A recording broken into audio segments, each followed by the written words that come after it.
Tom from Dungeoneering here. This is my review of the Atlas of the Dragonlance World by Karen Wynne Fonstad. Or published in 1987, the Atlas of the Dragonlance World covers the continent of Abyssinia, what's it called? Abyssinia,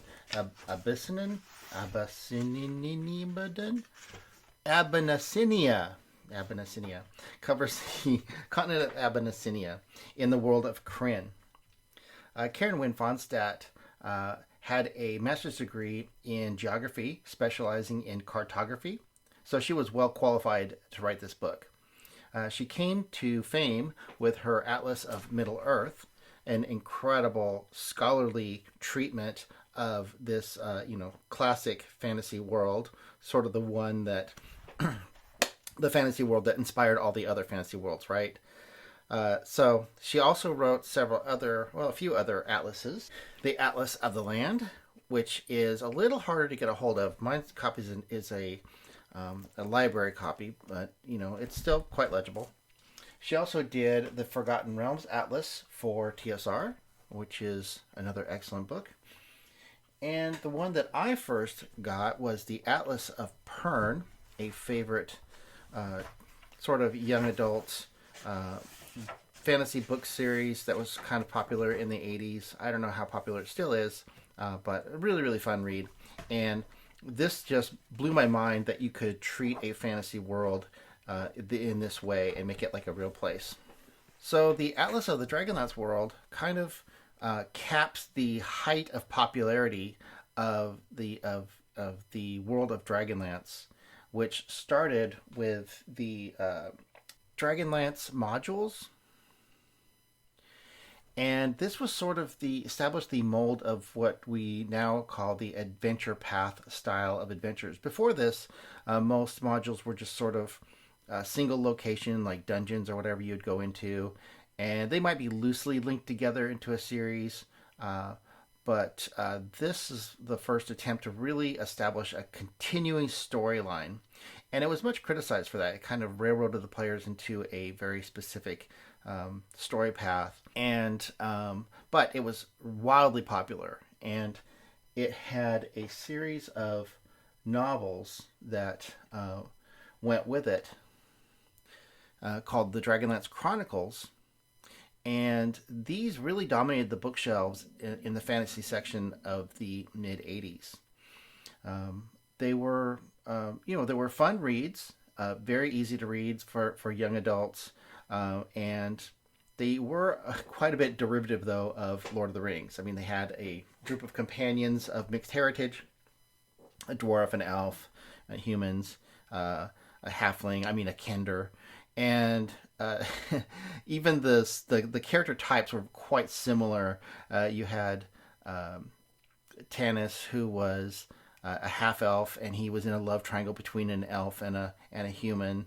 And we had Sturm Brightblade, who was very much a tragic Boromir type character. But still, they had some original ideas that of their own, I think, that were make it worth reading.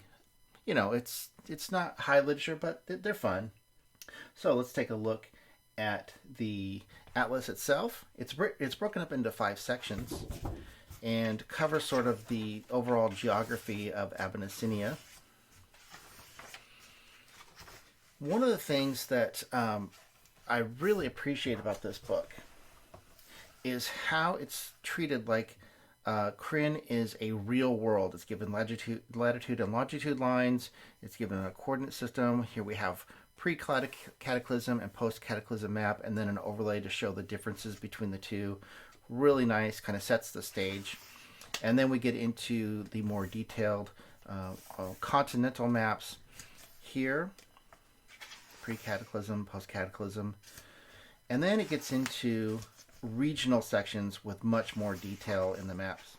If I had one criticism about the way these maps are done, it's the way they land with the seam here.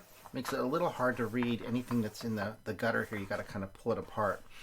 So in this case, it would have been more useful if these maps had been a fold-out map, for example, especially for the more important, bigger maps like the continental maps.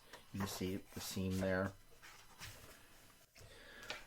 The maps themselves, very well rendered, lots of detail. Here we see the mountains, the hills, the forest, the plains, the river systems. The nice thing about these is the handwritten typography on them with a calligraphy pen with very nice handwriting, and it's done with a very consistent style all the way across. This would have been really handy to have back when the modules came out to actually use during gameplay, but of course it would have been it took years of development and writing to create enough content for this book. So the illustrations are very well done. Something I find really interesting, here we have of a village made of tree houses. So while all the illustrations are hers, this is the one exception. I think these illustrations were originally done by Larry Elmore and published in the actual adventure modules. But this texture treatment and color treatment was given to it so that it matches the style of the book. So it kind of integrates nicely with Karen's beautiful cartography. So one of the major locations, the first sort of adventuring location you encounter in the adventures, is also one of the ones that first goes into detail here. So it very much follows the path of the novels. And here we have the ancient ruined city of Zaxaroth, where the player characters first encounter a dragon, a black dragon. And here she has recreated the isometric map from the adventure in her own style. Now, I've always appreciated these isometric maps in terms of giving the DM sort of context, three-dimensional context, so you can really visualize what the space is like, which can help you to describe the adventure to the locations to the players. However, in gameplay, isometric maps can fall a little short and a little less useful when you're trying to actually do tactical planning of characters moving around and monsters moving around and stuff in the scene. So I really appreciate that she also has not just the isometric map, but also these plan view maps, these top-down maps of the locations with a great amount of detail explaining everything. And particularly here, this would have been really useful for gameplay. Now, even though it doesn't have a grid, it does have this little measuring scale here, so you know what the scale of everything is. So a grid isn't really that necessary unless you're doing tactical, skirmishes or battles and stuff. But then most players would have miniatures and a dry erase map or something they could draw this on for those situations anyways. One of the things I've always found a little ridiculous about Dragonlance, I think more than any other fantasy world, is often we'd have these towers with these stairwells that just go up hundreds of feet. Can you imagine climbing this to go to the top floor here of this tower? So it just always struck me funny. And we see a lot of it throughout this book, where there's just these ridiculous spiral stairs that go up and up and up and up, these huge towers. But I suppose, fantasy world, like, wizards would just cast a levitate spell, right? And go right up. So, it's fantasy. We can get away with this kind of thing. One thing I did not appreciate enough until somewhat recently is how well written this book is. It's very well researched, very enjoyable style of writing, very clear, very concise, right to the point, and is just filled with rich detail that you would not know any other way. Here we have Pax Starkus. This incredible map. It's really lush, detailed map describing this location. And here we have more.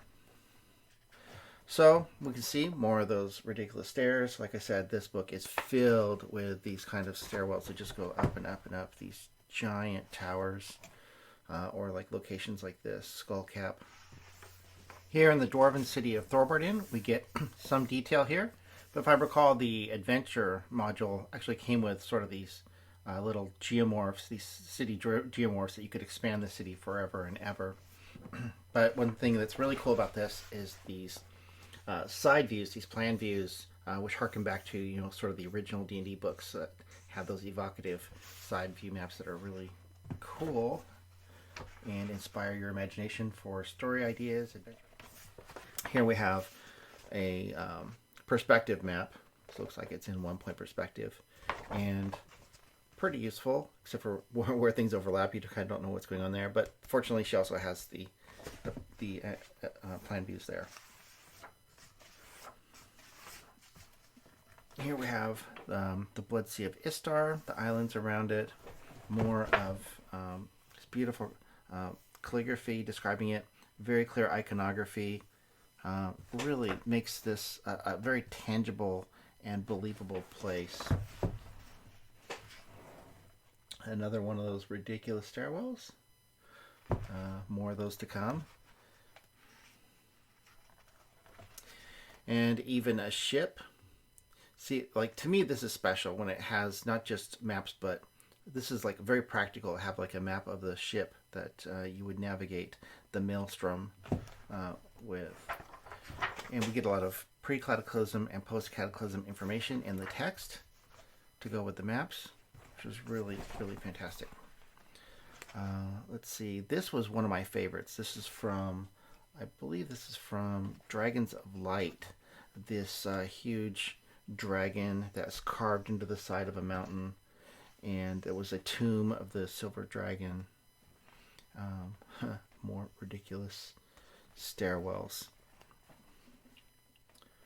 And look at this one. Look how many levels that is. Just like 35 levels of just this massive Mount Nevermind. This is where sometimes Dragonlance veered a little too silly. I think Kender, kind of a fun concept in actual play. Players playing the Kender were often more annoying than funny, depending on the player. And here we go. This is really cool. The Flying Citadel. One of my favorite things from Dragonlance. It was the thing that really got me interested in fantasy art when I saw that in a calendar at the bookstore. Walden Books. Does anyone remember Walden Books? There used to be Walden Books and B. Dalton Books. And they would be across from each other in the mall. So if one didn't have it, you'd go to the other one and find what you need. That was before Barnes & Nobles took over. And now it's Amazon. So let's get to one of my favorite sections. I think that anyone who has read and enjoyed the books can really appreciate. And that is the chapter on Paths and Battles. And here we have a chronology of the events of the Dragonlance Chronicles, the first trilogy. And then we have these thematic maps which describe the paths that the characters take through the story and where they go and visit. We have, look at, like, Tanis just goes all over the place. It's like his path is huge. And then we have like Lorana, the Golden General. It's like her path. This is cool.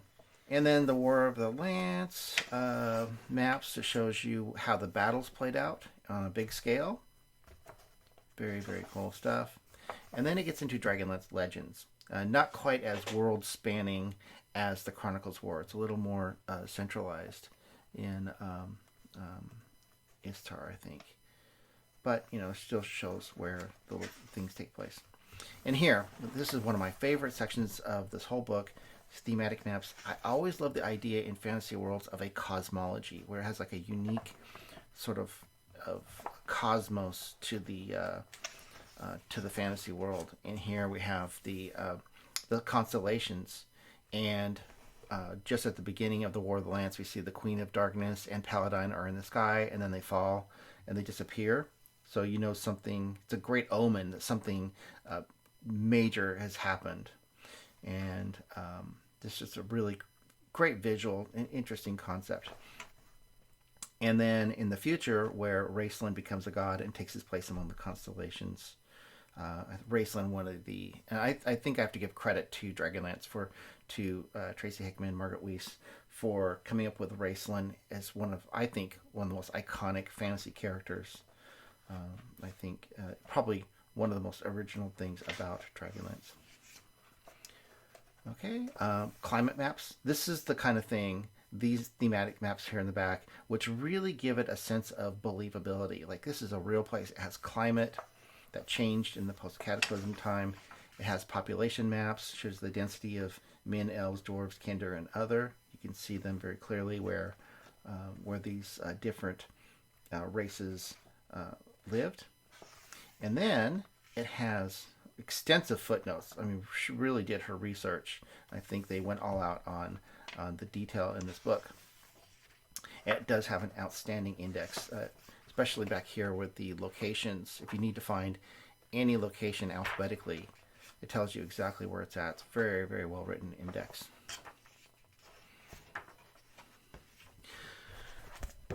So that's the Atlas of the Dragonlance world. Now, it is missing one thing, and that is in 1989, TSR published this box set called Time of the Dragon, which explored the other side of Krynn and gave this whole new continent with all these new stories and characters and stuff. But since it was published in 1989, and the Atlas came out in 1987, of course, it wouldn't have been possible to have had it in there. But I don't miss it that much. I mean, I never really got that into Time of the Dragon, and I don't know how many fans of it there were. You can still find copies of it on eBay. I do remember it being a high quality book. Box set. So, what is my review of the Atlas of the Dragonlance world? What do I think of it? Well, it's beautifully illustrated. It's very well written.